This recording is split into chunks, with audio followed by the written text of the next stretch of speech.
Hebreus capítulo 2, quero que você acompanhe com muita atenção a leitura, porque é um texto bastante importante hoje de manhã para a nossa meditação. Diz assim a palavra: portanto, convém nos atentar com mais diligência para as coisas que já temos ouvido, para que em tempo algum nos desviemos delas. Porque se a palavra falada pelos anjos permaneceu firme, e toda a transgressão e desobediência recebeu a justa retribuição, como escaparemos nós, se não atentarmos para uma tão grande salvação, a qual, começando a ser anunciada pelo Senhor, foi-nos depois confirmada pelos que a ouviram? Testificando também Deus com eles, por sinais e milagres, e várias maravilhas, e dons do Espírito Santo, distribuídos por sua vontade? Porque não foi aos anjos que sujeitou o mundo futuro, de que falamos, mas em certo lugar testificou alguém dizendo: quem é o homem para que dele te lembres, ou o filho do homem para que o visites? Tu o fizeste um pouco menor do que os anjos, de glória e de honra o coroaste, e o constituíste sobre as obras de tuas mãos. Todas as coisas lhe sujeitaste debaixo dos pés. Ora, visto que lhe sujeitou todas as coisas, nada deixou que ele não esteja sujeito, mas agora ainda não vemos todas as coisas que lhe estejam sujeitas. Vemos, porém, coroado de glória e de honra, aquele Jesus que fora feito um pouco menor que os anjos, por causa da paixão da morte, para que pela graça de Deus provasse a morte por todos os homens. Porque convinha que aquele, para quem são todas as coisas, e mediante quem tudo existe, trazendo muitos filhos à glória, consagrasse pelas aflições o príncipe da salvação deles. Porque assim o que santifica, como os que são santificados, são todos de um. Por cuja causa não se envergonha de lhes chamar irmãos, dizendo: anunciarei o teu nome a meus irmãos, cantar-te-ei louvores no meio da congregação. E outra vez, porei nele a minha confiança, e outra vez, eis-me aqui e aos filhos que Deus me deu. E visto como os filhos participam da carne e do sangue, também ele participou das mesmas coisas, para que pela morte aniquilasse o que tinha o império da morte, isto é, o diabo, e livrasse todos os que, com medo da morte, estavam por toda a vida sujeitos à servidão. Porque, na verdade, ele não tomou anjos, mas a descendência de Abraão, pelo que convinha que, em tudo, fosse semelhante aos irmãos, para ser misericordioso e fiel sumo sacerdote, naquilo que é de Deus, para expiar os pecados do povo. Porque naquilo que ele mesmo, sendo tentado, padeceu, pode socorrer aos que são tentados. Oremos. Senhor, obrigado pela tua palavra lida neste momento. Muito obrigado. Oramos para que o teu Espírito com liberdade opere em cada um de nós aqui, de maneira que toda dúvida seja dissipada, de maneira que o caminho para a santificação, o conhecimento, o aperfeiçoamento, o crescimento esteja livre. E assim cada um daqueles que aqui estão neste momento, e todos aqueles que ouvirão esta mensagem pelo mundo afora, todos eles, Senhor, possam ser convencidos pelo teu Espírito das orientações dadas no texto, de maneira que ninguém se afaste de ti. Pelo contrário, todos cresçam para a glória do teu nome. Oro por cada um que agora está ouvindo a mensagem. Abençoa, Senhor, a vida de cada um. Fale conosco. Use este mísero pecador, salvo por tua graça, habitado pelo teu Espírito, cuja responsabilidade agora é tão somente tornar clara a palavra do Senhor. Use-o e fale a cada um. Fale, ó Deus, conforme a tua vontade. Fale conforme a necessidade. Fale, ó Deus, conforme realmente, Pai, aquilo que é necessário ser ouvido nesta manhã. Nós pedimos a tua bênção, tua rica bênção, em nome de Jesus Cristo. Amém. Orientações aos que precisam de orientação. É o que vamos compartilhar com os irmãos hoje de manhã. Meus queridos, hoje é o primeiro domingo do mês de dezembro do ano de 2018, amém? Aí vocês falaram meio cansados. Acho que o versículo final deste ano é aquele lá do Antigo Testamento que diz cansados, mas ainda perseguindo. Eu acho que mais cansados do que perseguindo. Amém, irmãos? Amém, não é? Primeiro domingo do mês de dezembro de 2018, estamos vivos, aleluia! Não é? Chegamos no final do ano. Ufa, que ano, hein? Que ano. Enfim, estamos mais uma vez próximos a uma das datas mais importantes do cristianismo, o Natal.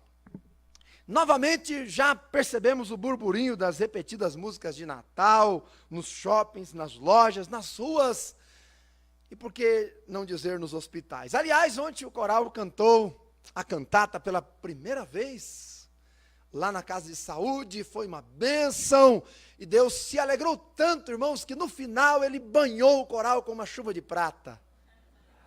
É verdade, por que não poetizar, não é? E no finalzinho, assim, não deu para molhar ninguém, foi só uns pingos, mas foi uma chuva de prata, dava para ver a prata caindo, a prata da bênção de Deus, né? Muitas pessoas ouviram a palavra. Então esse burburinho, não é, já é perceptível. A cidade já mudou de cor.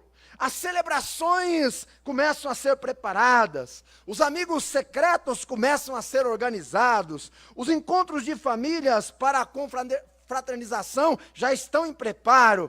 É a contagiante data do Natal que, crendo ou não, no seu real significado, o mundo inteiro a celebra. O mundo inteiro. E eu também vou celebrar o Natal, graças a Deus. Mas eu não vou fazer por esses motivos aí que o mundo tem colocado, não. Eu farei porque o Natal é real na minha vida.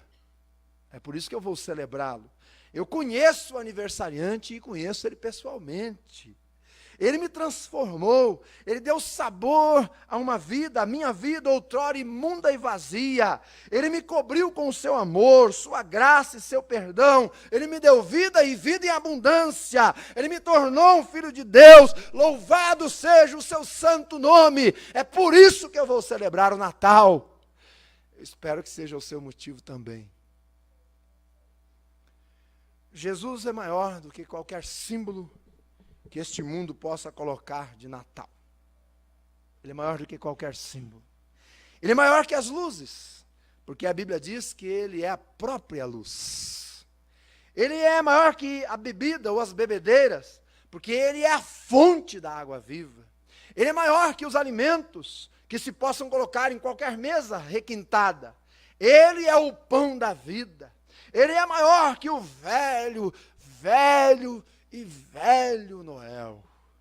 Ele é o Pai de verdade, que nunca envelhece, não é? Ele é o Pai das luzes, ele é o maior, ele é o verdadeiro Natal.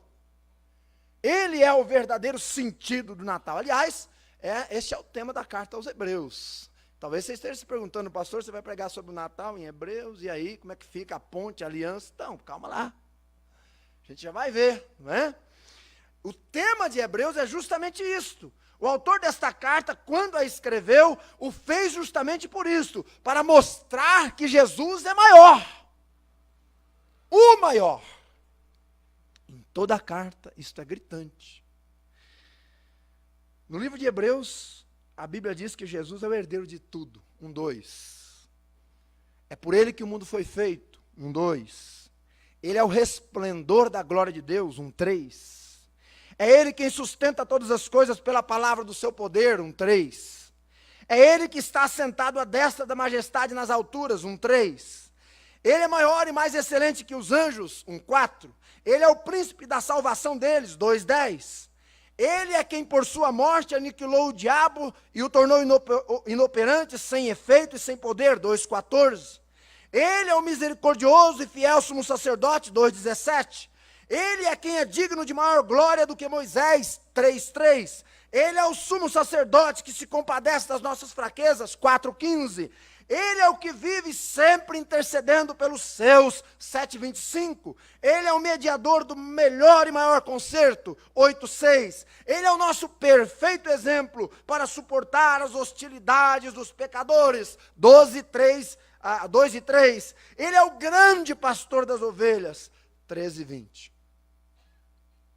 O livro de Hebreus diz que Jesus é maior. É Ele o Senhor.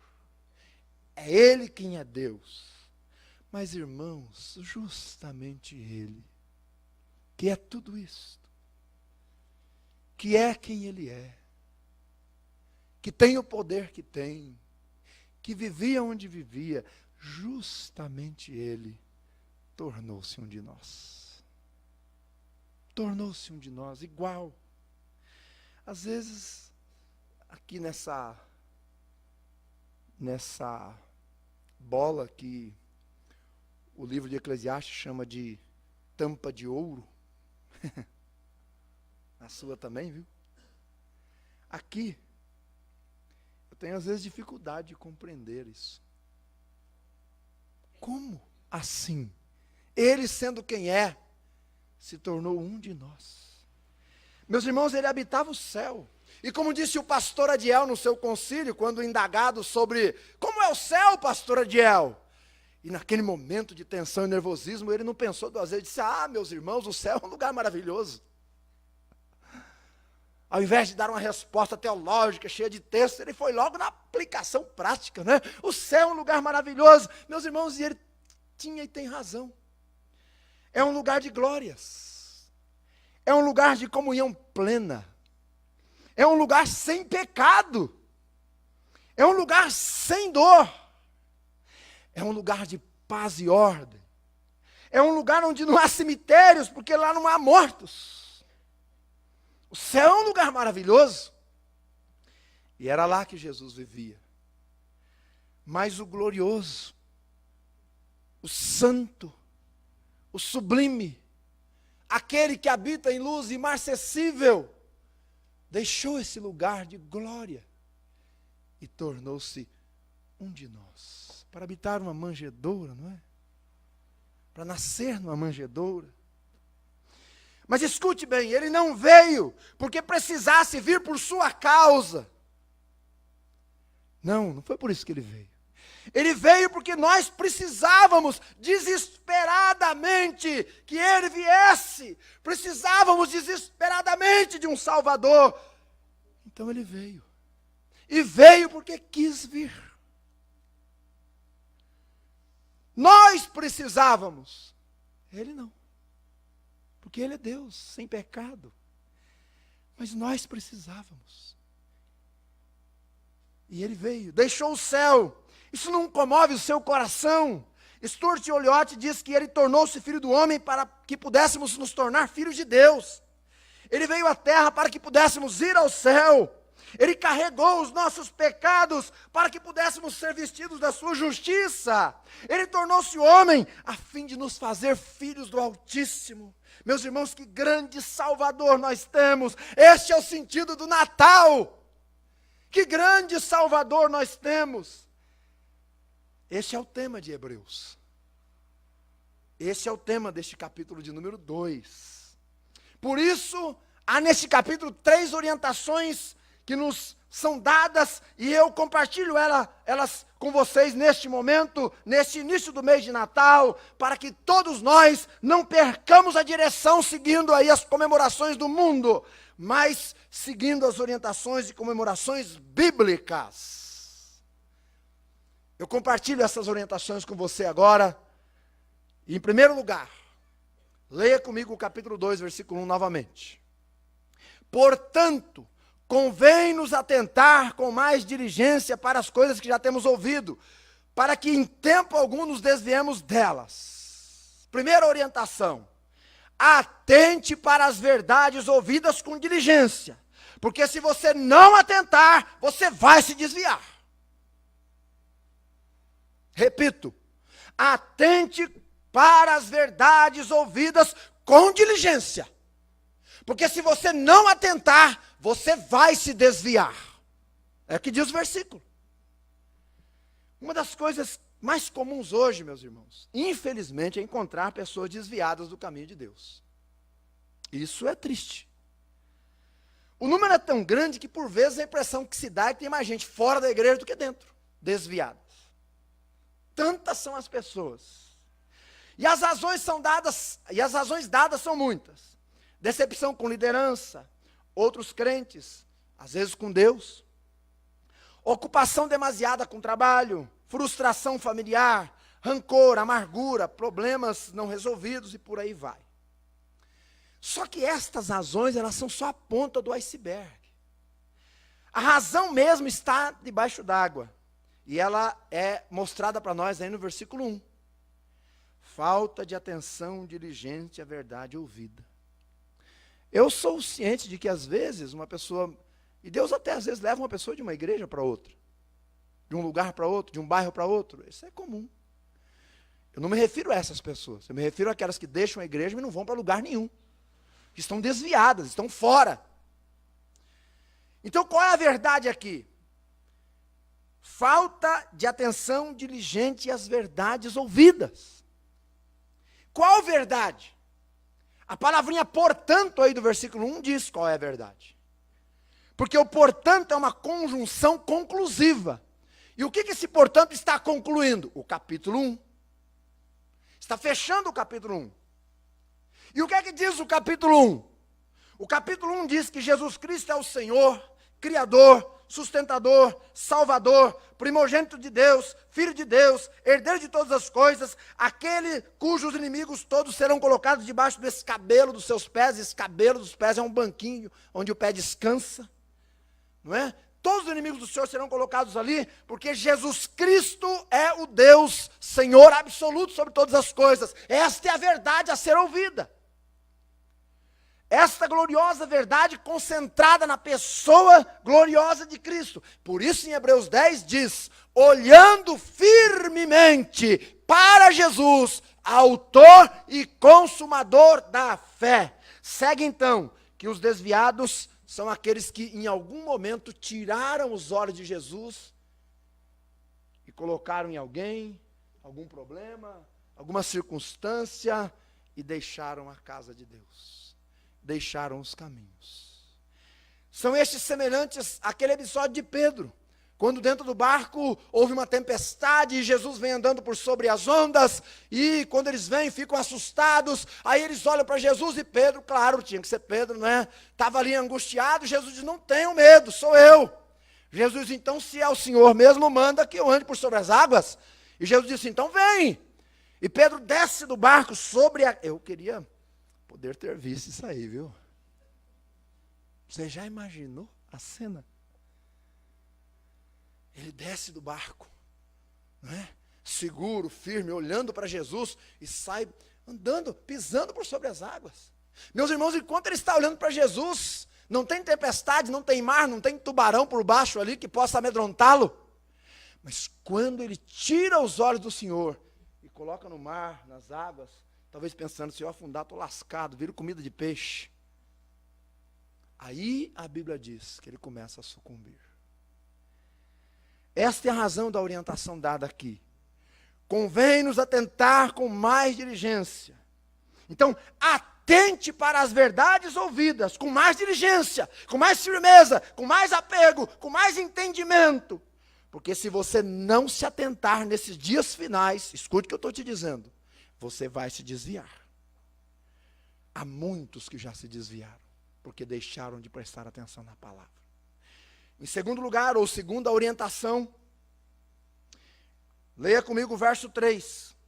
Como escaparemos nós, se não atentarmos para uma tão grande salvação, a qual, começando a ser anunciada pelo Senhor, foi-nos depois confirmada pelos que a ouviram?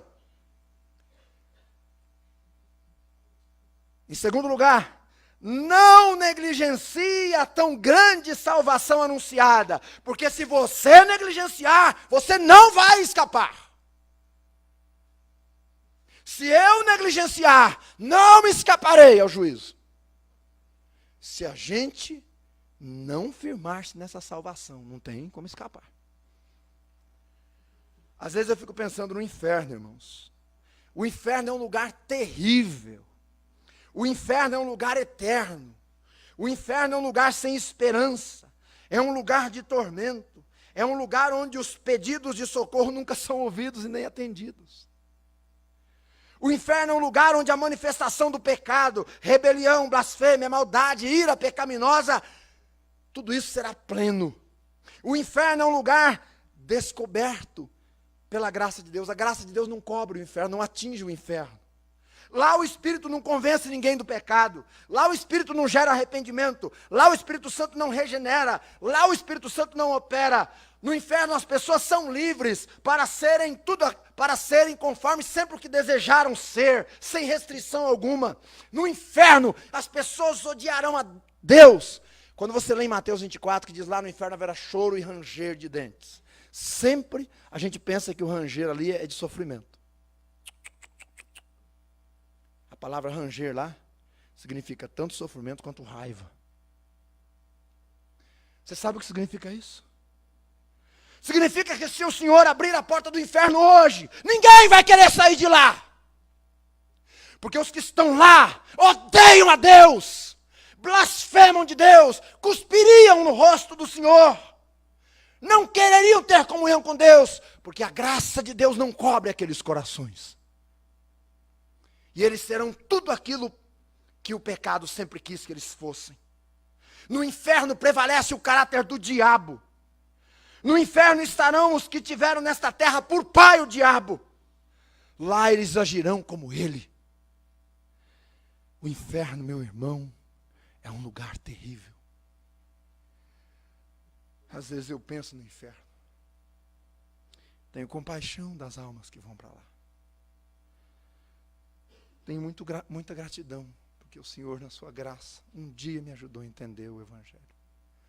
Não fosse Ele, meus irmãos, ainda estaria na estrada que conduz a esse lugar infernal. Porque essa estrada é a estrada pela qual caminha todo descrente. Mas ninguém que negligenciar a tão grande salvação escapará do inferno. Mas será que é possível negligenciar essa tão grande salvação? Claro que é. Deixando de dar atenção às coisas de Deus, absorvendo-se pelos interesses terrenos e mundanos e esquecendo do céu, permitindo que o coração amorne de tal forma que a Cristo não vale ali nada, ocupando-se com os negócios e novidades deste mundo, ao invés de se ocupar com o mundo por vir, perdendo a consciência do temor a Deus, abafando os pensamentos sobre o juízo vindouro, vivendo como as feras que nada pensam, nada se preocupam com a eternidade. Qualquer que desprezar a tão grande salvação, ou Jesus Cristo, não escapará ao juízo vindouro, não escapará. A tão grande salvação é a redenção que há em Cristo, o perdão de pecados, a regeneração pelo Espírito Santo, a santificação, a glorificação. Meus irmãos, essa salvação é grande mesmo. Ela é grande porque foi elaborada pelo próprio Deus desde a eternidade. Ela é grande porque foi revelada por Deus em todo o Antigo Testamento, no Cordeiro no Éden, na Arca do Dilúvio, nos sacrifícios do tabernáculo, no templo, em Cristo. Grande porque foi declarada pelo próprio Salvador. Grande porque foi confirmada pelos mensageiros do Senhor, os anjos, profetas e apóstolos. Ela é grande porque foi confirmada por milagres, sinais e prodígios. Ela é grande porque foi confirmada pelo dom do Espírito Santo. Ela é grande porque torna míseros pecadores como eu e você, habitantes daquele lugar maravilhoso e glorioso. Essa é a razão do autor dizer: como escaparemos nós se negligenciarmos? A resposta é: não escaparão. Então não negligencie esta tão grande salvação. Se você não creu em Jesus ainda, creia, corra para Jesus enquanto você tem oportunidade. Porque aquele que não crer estará no inferno, descoberto da graça de Deus para sempre. Em último lugar, versos de 5 a 18, claro que a gente não vai repetir a leitura, porque nem nosso tempo dá mais. Mas aqui no texto que nós já lemos, esse texto nos apresenta a gloriosa pessoa de Cristo. Então, o resumo desse texto é: confie completamente em Jesus, porque sua encarnação teve motivos grandiosos. Sem ele estamos perdidos. Aqui está o real sentido do Natal, a encarnação de Cristo. Todas as outras coisas são acessórios. E muitas vezes mais estragam o verdadeiro sentido do Natal do que abençoam o sentido do Natal, né? Mas o Jesus encarnado, Deus vestido em pele humana, Cristo nascido entre nós, esse é o sentido do Natal. Por quê? Certamente não é porque ele precisasse, mas porque nós precisávamos que ele viesse. Nós, míseros e imundos pecadores, nós seres pecantes e blasfemos, nós rebeldes e culpados seres, nós precisávamos que ele se encarnasse, e ele o fez. Note que coisa interessante aqui. No capítulo 1, todo o capítulo 1, a frase-chave é: Jesus é maior. Jesus é o Filho de Deus, anjos são servos. Versos de 4 a 7 do capítulo 1. Jesus é o rei, os anjos são súditos. Versículos de 8 a 9.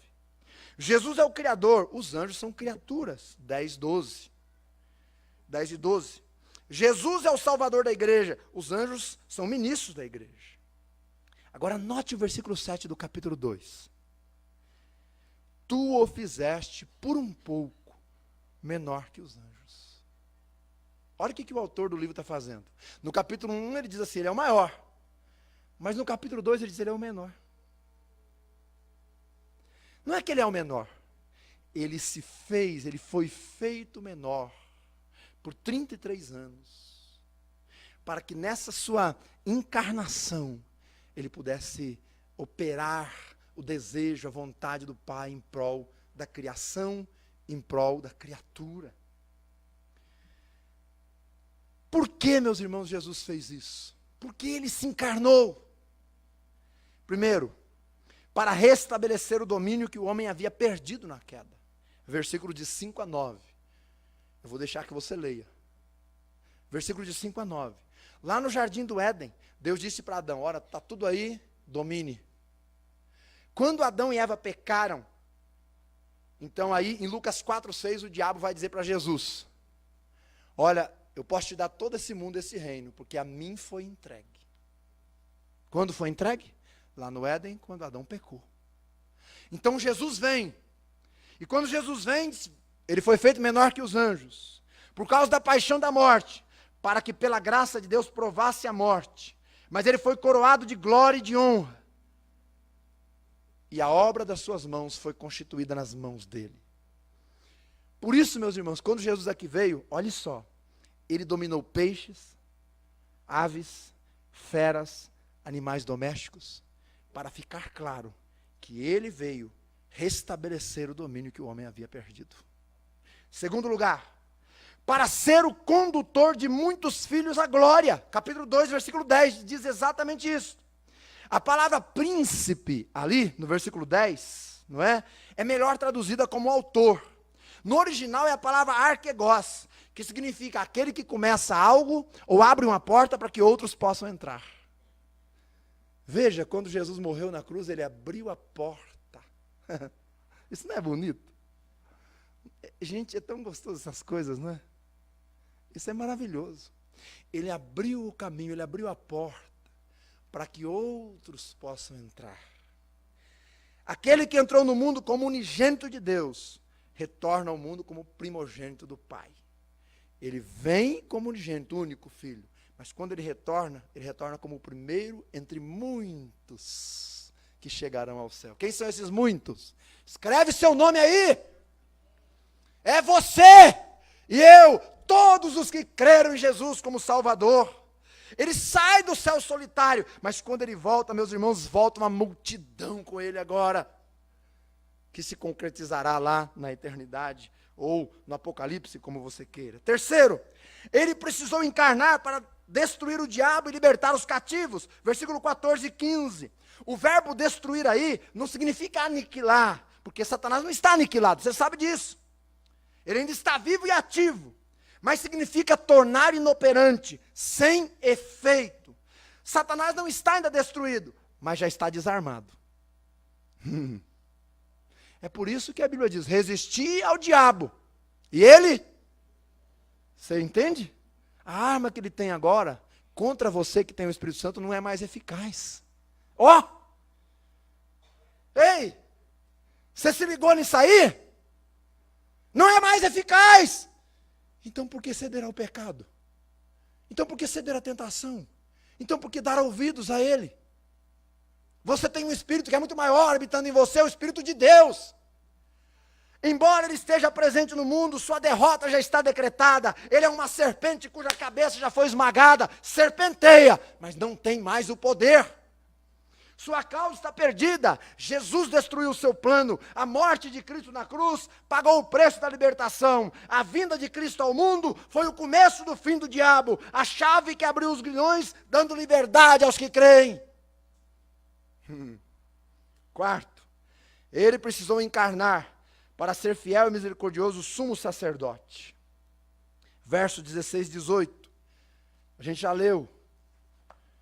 Graças a Deus que deu tempo de ler, né? Meus irmãos, aí está a maravilhosa notícia do Evangelho. Sabe qual é a maravilhosa notícia do Evangelho? Nós temos um homem assentado à direita de Deus, intercedendo por nós. Note que eu disse homem, porque ele se fez homem. Um membro da raça humana foi exaltado, glorificado, tendo feito o pagamento pelos nossos pecados, agora nos representa, é nosso advogado. Jesus não morreu para socorrer anjos caídos, mas homens caídos. Ele morreu para socorrer a descendência de Abraão, ou seja, os que creem pela fé. Os descendentes de Abraão não são aqueles que têm o seu sangue correndo em suas veias, os judeus. Não. Os descendentes de Abraão são aqueles que têm a fé de Abraão habitando em seus corações. A palavra socorrer, pode socorrer ou socorrer aí, é duas palavrinhas que se unem no grego. Uma é boé, que significa um grito, e a outra é tesai, que significa socorrer. Então quando diz pode socorrer, o socorrer significa socorrer em atendimento a um grito. Ou seja, quando o crente clama a Deus pedindo socorro, Deus o atende correndo para o socorrer. E às vezes a gente acha que a nossa oração nem é ouvida. Sabe o que significa isso, meu irmão?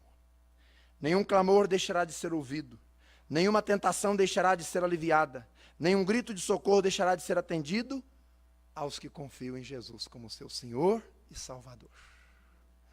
Orientações aos que precisam de orientação. Termino. Há em nossos corações nesta manhã disposição para receber essas orientações? Sim, pastor, eu esqueci quais são elas. Relembro para você então. Atente para as verdades ouvidas, conforme diz o capítulo 2, versículo 1. Porque se você não atentar, vai se desviar. Segundo, não negligencie a tão grande salvação anunciada. Porque se negligenciar, não vai escapar. E terceira, confie completamente em Jesus, porque sua encarnação teve motivos grandiosos. Sem ela, estaríamos perdidos. Está claro para você? Amém? Então eu quero te dar um conselho, para você e para mim. Sigamos, meus irmãos, fielmente estas orientações.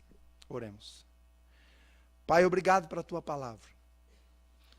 E por tão amorosamente, tão bondosamente, vir nos orientar nesta manhã.